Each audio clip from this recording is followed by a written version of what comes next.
पुसेगावमधील श्री सेवागिरी महाराजांचा रथोत्सव यंदाही अपार श्रद्धेचा साक्षीदार ठरलाय. राज्याच्या कानाकोपऱ्यातून आलेल्या लाखो भाविकांनी सेवागिरी महाराजांच्या चरणी आपली भक्ती अर्पण केली आहे. रथोत्सवाच्या निमित्ताने भाविकांनी रथावर तब्बल 87,40,000 रुपये अर्पण केले असून ही रक्कम मागील वर्षांच्या तुलनेत 75,000 रुपयांनी अधिक आहे. गुरुवारी सकाळी 10 वाजता रथपूजनाचा विधी पार पडला. त्यानंतर सेवागिरी महाराजांच्या रथाने पुसेगाव प्रदक्षिणेला सुरुवात केली. श्रीमंत असो वा गरीब, शहरातील असो वा ग्रामीण भागातील सर्व भाविकांनी भक्तिभावाने रथावर देणगी अर्पण केली आहे.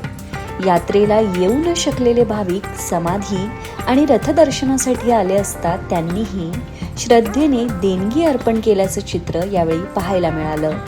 रथावर जमा झालेली रक्कम देवस्थान ट्रस्ट मार्फत समाजोपयोगी आणि गरजूंसाठी वापरण्यात येते. पोलीस प्रशासन आणि स्वयंसेवकांच्या नियोजनामुळे संपूर्ण यात्रा सुरक्षित आणि शिस्तबद्ध पार पडली.